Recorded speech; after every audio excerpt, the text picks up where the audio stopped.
Bismillahirrahmanirrahim. Assalamualaikum warahmatullahi wabarakatuh. Selamat sore.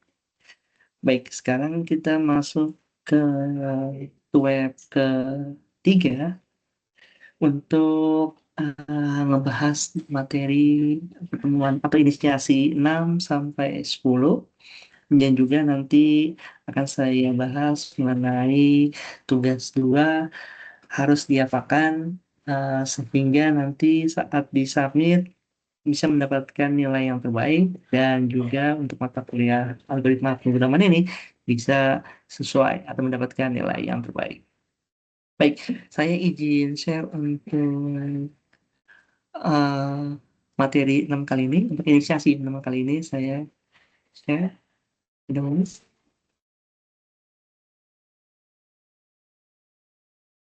Baik, ini untuk materinya, materi 6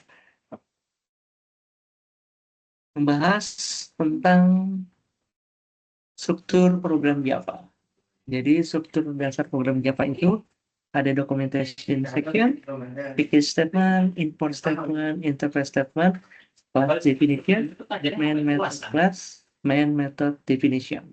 Yang matanya apa? Yang komputasi jadi. Ada dokumentasi yaitu komentar atau penjelasan untuk setiap baris atau blok tertentu untuk menjelaskan fungsi atau baris program. Takut miss. Untuk komentarnya, jadi kalau seandainya komentar ini ada apa namanya slash terus bintang titik itu codingannya terus bintang slash, nah ini merupakan apa namanya komentar atau baris yang tidak akan dieksekusi.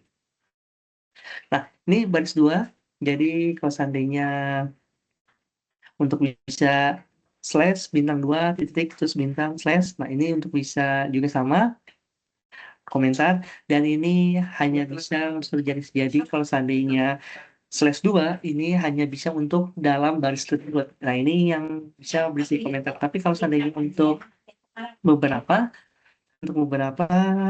itu menggunakan yang sebelumnya yaitu slash bintang titik bintang slash. Terus statement package adalah cara untuk mengolah sekelompok kelas, interface atau subpaket yang didefinisikan dengan sebuah nama tertentu berdasarkan kesamaan atau kemiripan fungsinya. Cara membuat package itu pertama, deklarasikan dan pemberian nama paket, membuat struktur dan nama folder berdasarkan kemiripan fungsi, kompilasi kelas-kelas sesuai dengan nama paket. Sintaksnya, package, nama underscore paketnya. Itu merupakan package-nya. Statement package, contohnya kita beri nama paket pakai sepeda dengan 2 kelas, yaitu package pakai sepeda dan package pakai sepeda dengan nama kelas, public class sepeda gunung, public class sepeda santai. Ini bisa dilihat dari suatu gambarnya, cara memanggil paket dan kelas yang ada dalam paket dan menjelaskan berikutnya. Selanjutnya, statement import. Import adalah pernyataan yang digunakan untuk merujuk suatu metode kelas yang dinyatakan dalam paket atau library lainnya untuk digunakan pada program induk. Sintaksnya, import from package. Nah, ini contohnya import terhadap paket sepeda. Kalau seandainya kelas sepeda itu bisa lihat system.outprintln sepeda gunung 1 sama dengan new sepeda gunung, dan juga bawahnya sepeda 1 dot sepeda gunung. Ini untuk importnya, dan folder pakai sepedanya bisa dilihat bahwa ada pakai sepeda dengan kelas sepeda gunung dan juga sepeda santai. Ini sudah sesuai pengalaman. Statement interface-nya, jadi interface di kelas pada Java akan tapi hanya memiliki konstanta statik dan metode abstrak.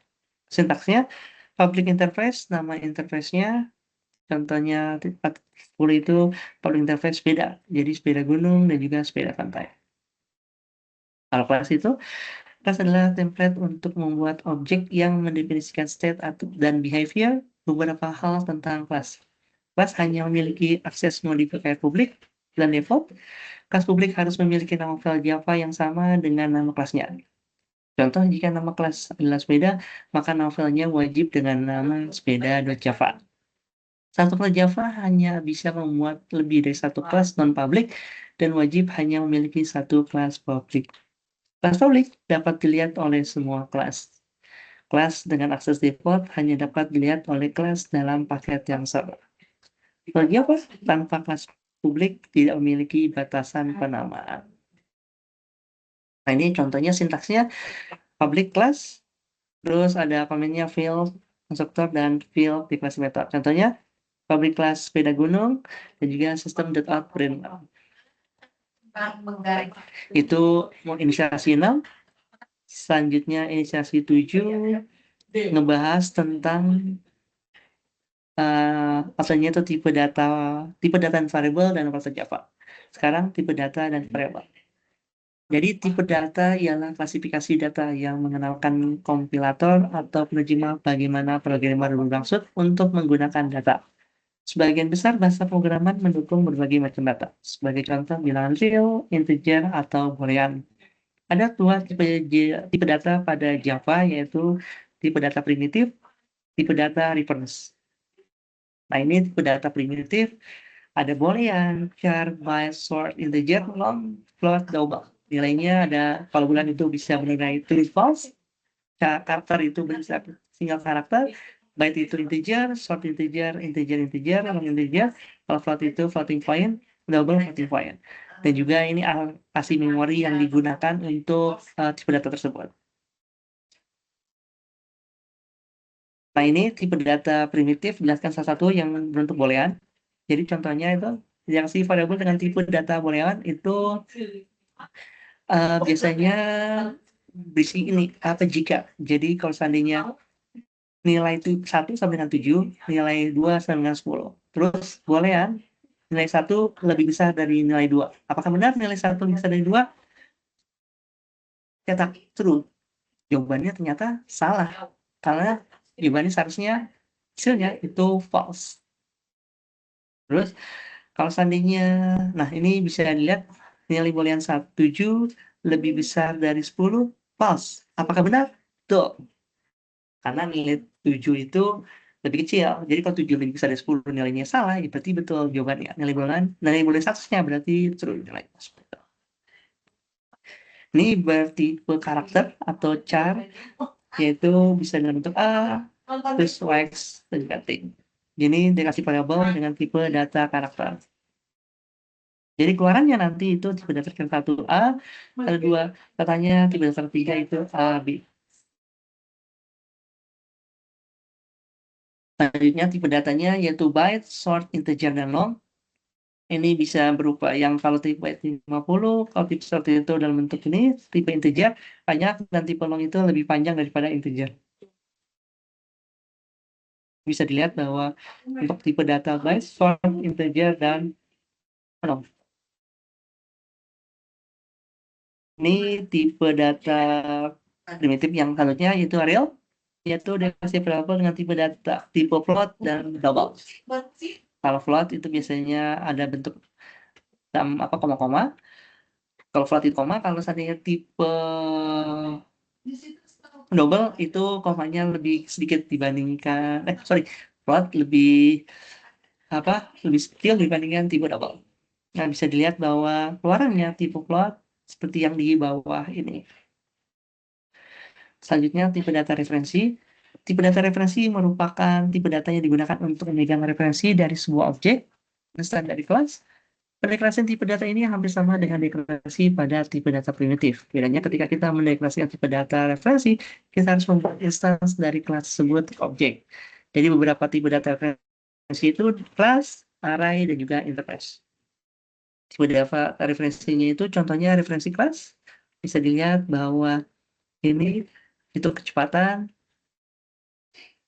ini kelas yang atas, yang kedua itu deklarasi variabel kelas, yang ketiga itu akses variabel dengan objek hitung kecepatan.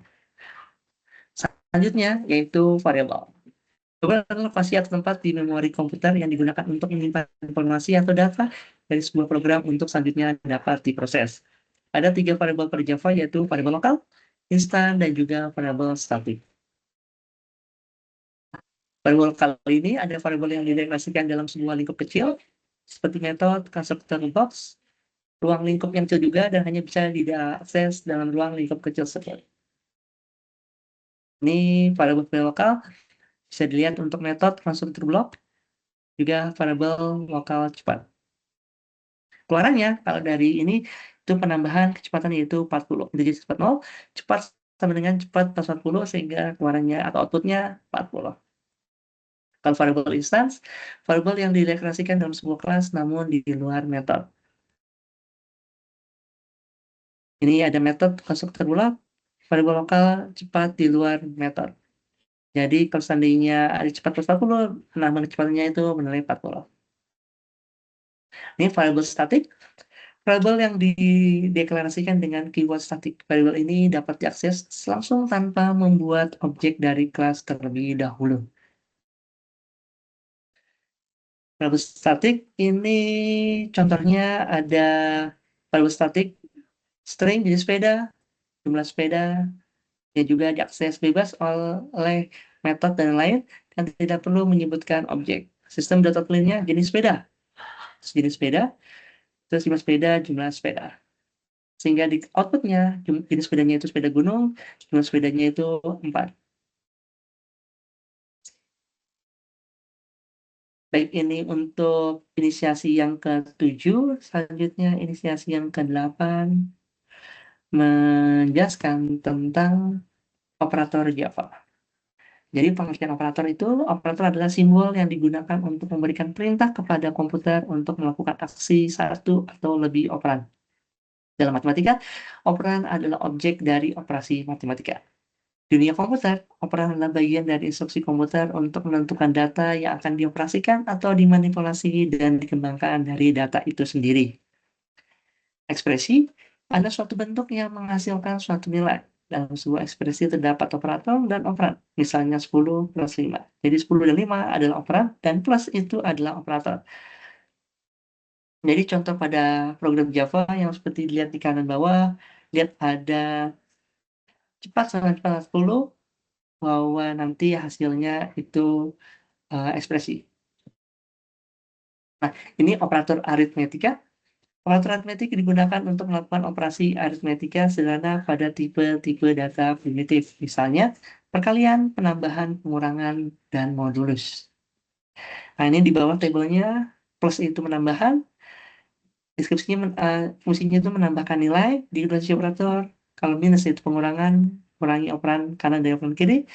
Kalau bintang itu perkalian, mengalihkan nilai di kedua sisi operator. Membagi operan kiri dengan operan kanan. Selanjutnya persen itu modulus, membagi operan kiri dengan operan kanan dan memunculkan sisanya. Jadi A, modulus B hasilnya 0. Nah, ini operator aritmatika contohnya codingannya seperti dilihat bahwa A ketahuin di deskripsikan A10, B5, C0, D15, E12, F7. Terus ada A plus B, A minus B, terus A kali B, A bagi B, A modulus B. Terus yang kanannya, gambar kanan itu output yang dihasilkan, sehingga bisa dilihat. Terus ada operator namanya unary, yaitu digunakan untuk memanipulasi nilai variabel itu sendiri. Biasanya digunakan dalam perulangan dan logika if. Sama, ada tanda plus, minus, plus 2 itu tambah 1. Kalau minus 2 itu kurang 1. Tanda seru itu kebalikan nilai boolean. Artinya, variabel awal bernilai itu setelah dimanipulasi dengan operator tanda sama, menjadi nilainya false. Contohnya bisa dilihat operator unary itu nilai awal A10, A minus 10, B5, dari situ unary itu A plus plus B. Ada suatu kondisi. Terus di kanan itu output yang dihasilkannya min 10, 6, dan juga false. Kenapa? Karena A plus itu berarti 10, B5 itu A plus B dan hasilnya 0, dan kondisinya tadi itu hasilnya false. Nah, ini kanannya itu output. Operator itu penugasan. Penugasan assignment adalah operator yang memberikan tugas pada variabel tertentu. Jadi, kalau sama dengan itu berikan nilai, kalau plus sama dengan pengisian dan penambahan, kalau min sama dengan pengisian dan pengurangan, pengisian dan perkalian itu kali sama dengan Pengisian dan pembagian itu dengan pengisian dan sisa bagi bisa dilihat dengan modulus saya. Teman dekat saya. Mereka bisa. Mereka bisa semua. Integer A sama dengan 20, B sama dengan 10.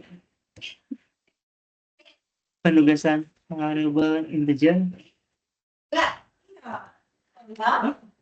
itu penugasan variable real, dan ini output yang dihasilkan dari, kalau diketahui A sama dengan 20, B sama dengan 10, bisa dapat plus sama dengan, min sama dengan, slash sama dengan, kali sama dengan, bisa lihat. Relasionalnya, kalau operator rasional itu digunakan untuk memeriksa hubungan kesetaraan lebih besar dari kurang dari. Operator ini mengembalikan hasil boolean setelah perbandingan dilakukan. Terus lebih besar, lebih kecil, sama dengan, tidak sama, lebih besar sama dengan, lebih kecil sama dengan.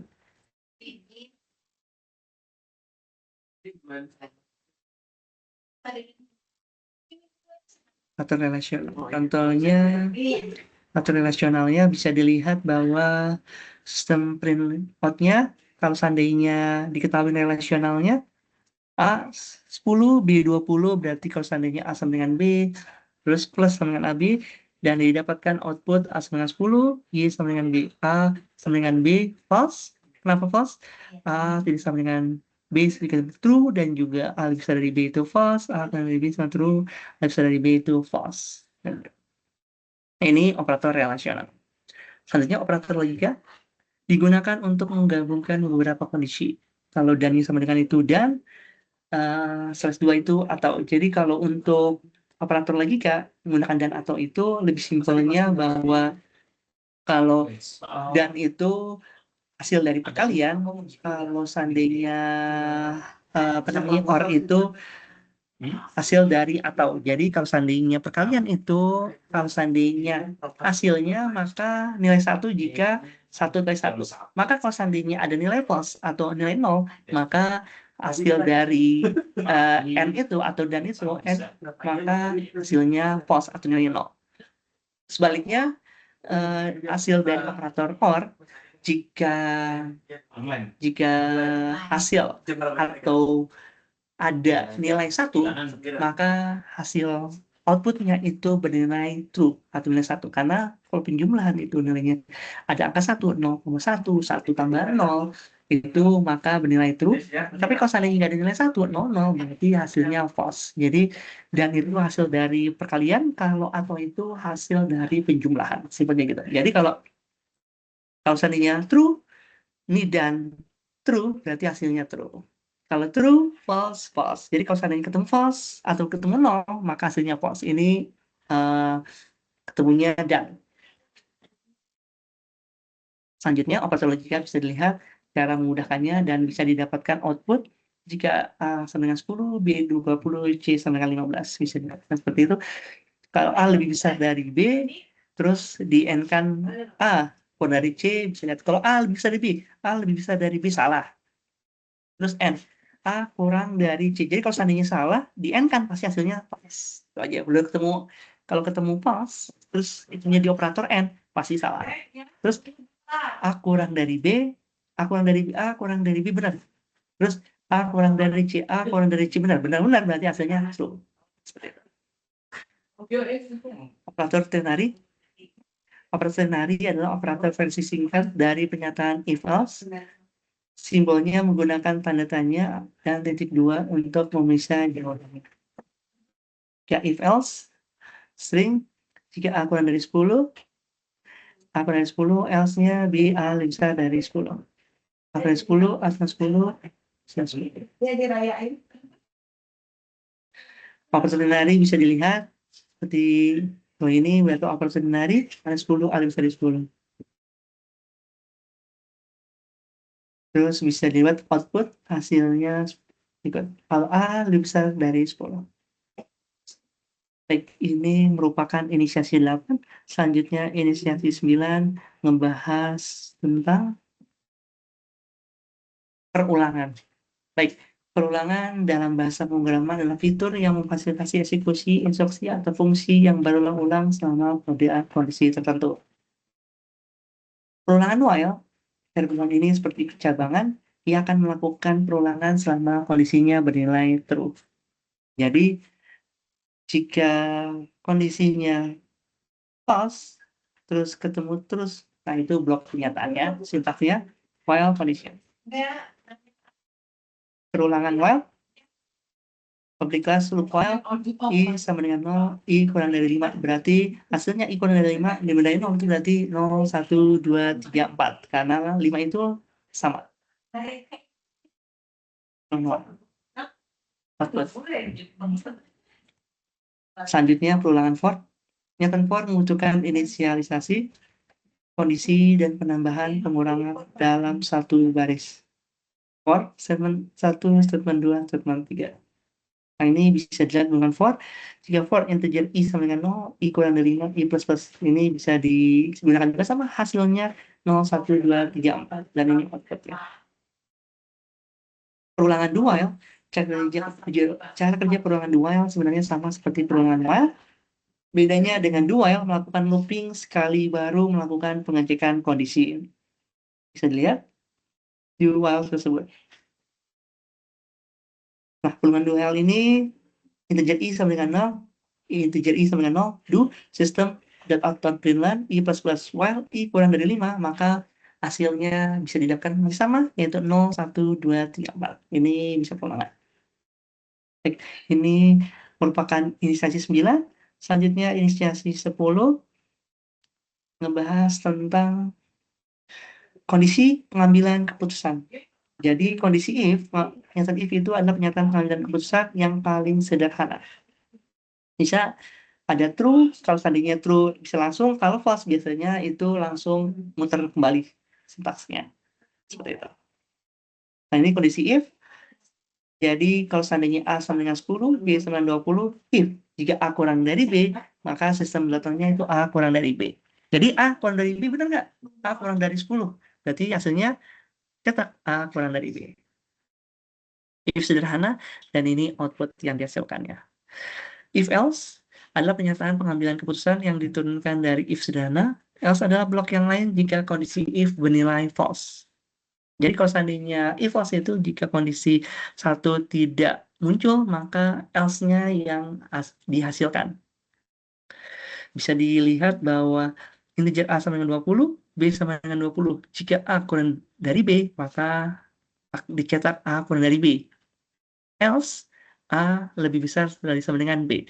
Karena A bukan dari, atau istilahnya A itu kurang dari B, karena itu sama, berarti langsung yang dihasilkan yaitu else-nya. Jadi A lebih besar sama dengan dari B. Ini output yang dihasilkan. Jadi penggunaan if else. Selanjutnya if else adalah pernyataan pengambilan keputusan yang digunakan jika terdapat banyak alternatif pilihan. Jadi kalau seandainya satu tidak digunakan, 2, 3, bahkan 4 selanjutnya. Terus ini if else, jika integer waktu sama dengan 22, jika waktu itu kurang dari 10, maka cetak pagi. Else-nya, kalau waktu kurang dari 20, cetak siang, maka else-nya system.out.println-nya malam. Karena 22 itu bukan kurang dari 10, kalau bukan juga dari 20, maka hasil yang dihasilkan itu else, yaitu system.out.println-nya malam. Maka output-nya yang dihasilkan malam. Kondisi switch case adalah pernyataan cabang dengan motif. Nah, ini contoh dari switch case. Sama jika integer angka 91, case 1. Angka 1 break, case 2 angka 2 break, case 3 angka 3.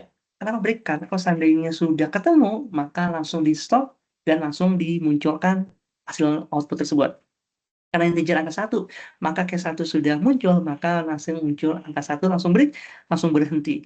Jadi outputnya yaitu angka 1.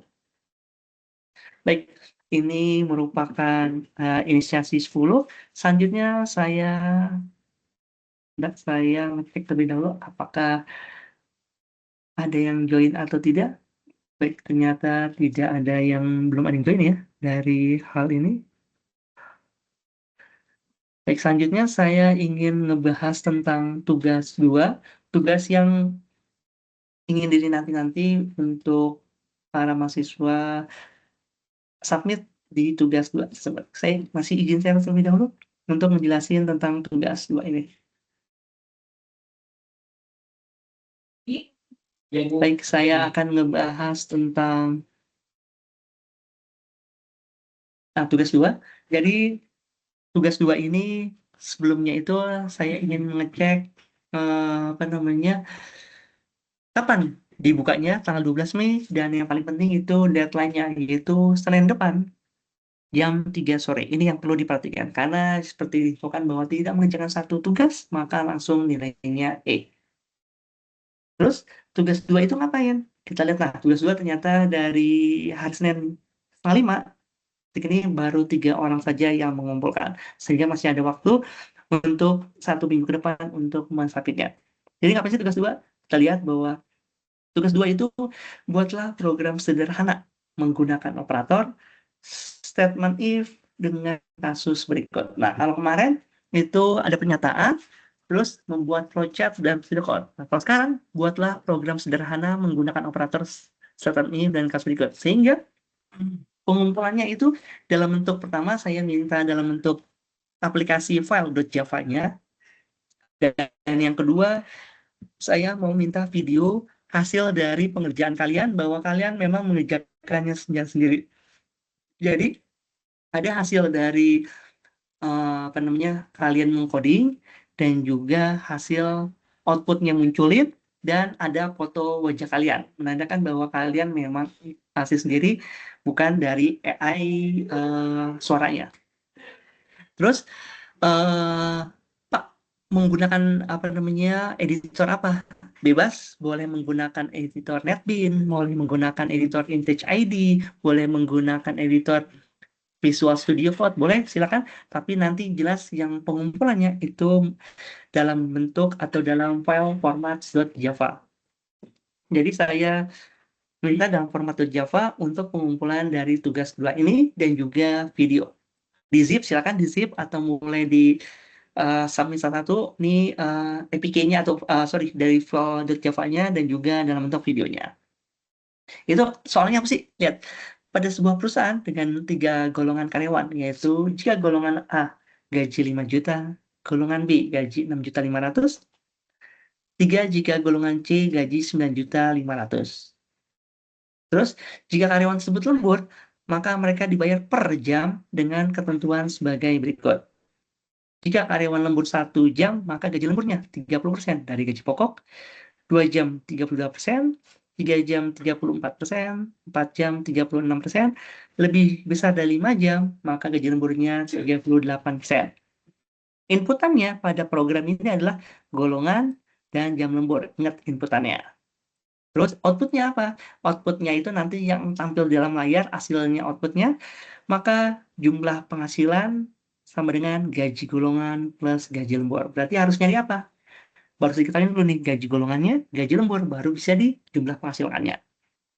Terus karena dari tadi kita menggunakan apa namanya apa inisiasinya ada Java, terus saya menjelaskan dari UT juga uploadnya materi tentang Java dan saya menjelaskan tentang Java, maka untuk kali ini bahasa pemrograman yang digunakan adalah bahasa Java untuk pengumpulannya. Nah, ini saya izin untuk bisa share mengenai apa sih sebenarnya yang codingan Java itu seperti apa sehingga yang rekan-rekan mahasiswa ini yang diminta itu paham bahwa pengumpulannya seperti apa. Lihat, ini saya ingin membahas bahwa saya punya kelas namanya gaji karyawan. Terus nih nanti untuk ngejelasin seperti ini juga yang saya jelaskan. Terus public statiknya main string argus ini jauh apa namanya memang pakai dari Java. Nah ini scanner input. Gunanya apa scanner input? Ini untuk berupa inputan. Maka harus berupa scanner karena dalam bahasa Java. Terus scanner input sama dengan new scanner system.in. Terus, nah ini kenapa ada bintang-bintang ini untuk menampilkan formater dalam angka format rupiah. Terus, Selanjutnya, variabel untuk gaji pokok sesuai dengan golongan, maka dapatkan double gaji pokok sama dengan 0. Terus input golongan, system.out_print, kan? Maka masukkan golongan karyawan A, B, C.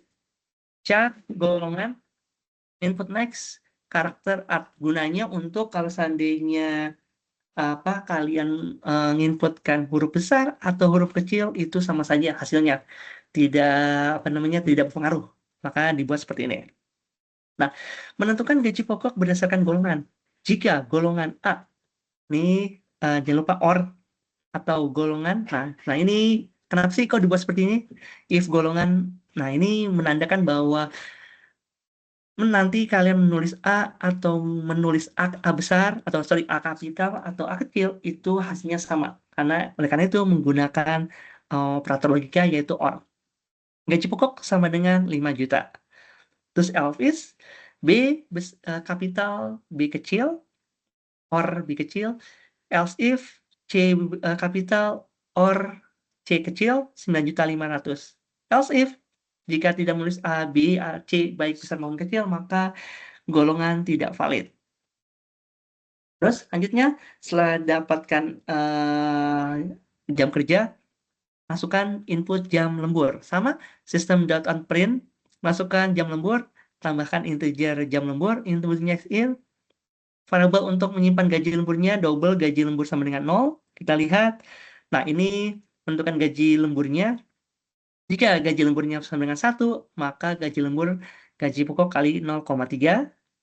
Terus kalau sama dengan 2 jam, 0,32, 3, 0,34, 4, 0,36, kalau lebih besar dari 5 sama dengan dikalikan 0,38. Ini gaji pokok. Kenapa? Karena gaji pokok bisa dilihat bahwa di sini, ya, ininya dapat, nah ini gaji pokok. Nah, jadi seandainya kita menggunakan gaji pokok, berarti otomatis gaji pokoknya ini. Harus sama ininya, hurufnya, gaji pokok. Terus menghitung total penghasilan. Jadi, dulu, total penghasilan sama dengan gaji pokok ditambah gaji lembur. Ini buat menulis hasilnya, sehingga nanti saat system.outprint-nya gaji pokok untuk golongan, masukkan hasilnya golongan, gaji lemburnya untuk lembur, maka system.outprint-nya total penghasilannya seperti ini. Maka saat saya running, ini saya menggunakan editornya IntelliJ ID ya. Saat di running, kita lihat running. Nah, ini. Nanti akan seperti ini. Masukkan golongan karyawan A, B, C. Kalau seandainya saya muncul D dulu. Ada masalah nggak D? Apakah benar hasilnya tidak valid? Karena kalau saya masukin A, B, C saja, nyata benar, golongan tidak valid. Maka saya running ulang lagi. Saya munculkan nilai A kecil, walaupun dimintanya A, B, C-nya yang kapital. Saya munculkan A, ternyata bisa. Masukkan jam lembur, saya misalkan masukkannya 8 jam. Maka didapatkan gaji pokoknya, golongan A itu 5 juta, gaji lemburnya itu 1.900.000, total penghasilannya 6.900.000. Benar nggak sih? Kita lihat ke dalam contoh soal. Lihat, jika gaji A 5 juta benar, terus tadi saya 8 jam. 8 jam itu berarti lebih besar dari 5 jam. Berarti 0, atau 38% dari gaji pokok. Maka kita lihat hasilnya di kalkulator. Sehingga nanti biar sesuai, kalkulator didapatkan ini 5 juta. 5 juta, nah kalau 8 jam berarti 20% ya, dikali 38%, maka didapatkan hasil 1.900.000. Sehingga gaji lemburnya 1.900.000 ditambah dengan 5 juta, maka didapatkan total penghasilannya ialah 6.900.000. Berarti sesuai dengan yang ada. Oke, ini sebentar saya. Nah, berarti bisa didapatkan sesuai 6.900.000 untuk penghasilannya. Sekarang saya running lagi untuk yang lain. Apakah sama? Kalau seandainya ada bermasalahnya itu lebih dari 10 juta. Kita lihat. Saya C. Terus jam lemburnya sama. Saya ingin 5 jam aja cukup. Lihat. Apakah gaji pokok untuk golongan C adalah 9.500.000 dan gaji lembur untuk 5 jam adalah 3.610.000? Maka total hasilnya 13.110.000. Nah, ini yang saya minta tadi. Kenapa saya menggunakan formatter sehingga didapatkan hasilnya seperti ini, tidak dalam bentuk E, I, F. Nah, itu gunanya. Saya cek lebih lagi. Gaji pokok yang C 9.500.000, gaji lembur 5 jam itu 3.610.000. Cek. Nah, lihat gaji C 9.500.000 berarti sesuai ya, 9.500.000. Sedangkan 5 jam itu masih sama 38%. Maka saya kalkulator lagi 9.500.000 dikalikan dengan 38%. Maka didapatkan 3.610.000 total ditambah gaji pokok, maka total yang didapatkan karyawan tersebut 13.110.000. Sehingga bisa dilihat 9.500.000 total 3 jam 10 maka didapatkan 13.110.000. Nah, ini berarti codingan ini sesuai sehingga file .java dari ini bisa kalian kumpulkan dan juga berikut videonya kalian bisa lampirkan juga sehingga yang saya minta adalah file Java-nya dan juga file videonya. Video atau dalam bentuk MP4, kalau file Java-nya dalam bentuk .java-nya. Baik, itu merupakan hasil dari penjelasan mengenai Web 2 kali ini, menjelaskan dari materi 6 sampai materi 10 dan juga ngebahas tentang tugas 2. Sehingga rekan-rekan yang tidak bisa join, bisa melihat hasil rekaman yang saya berikan nantinya, sehingga nanti untuk pengumpulan tugas 2 bisa sesuai dengan waktunya dan mendapatkan hasil yang terbaik. Editornya bebas, bisa menggunakan IntelliJ IDE, NetBeans, ataupun Visual Studio Code, atau bahkan bebas. Yang penting nanti saat pengumpulannya itu dalam bentuk Java, tidak dalam bahasa pemrograman yang lainnya. Baik, karena sampai sekarang tidak ada yang join, maka saya cukupkan untuk Web 2 kali ini. Semoga nanti yang tidak bisa join bisa melihat hasil record rekaman ini dan bisa langsung submit dan bisa mengumpulkan tugas 2 kalian. Saya akhiri. Assalamualaikum warahmatullahi wabarakatuh. Selamat sore.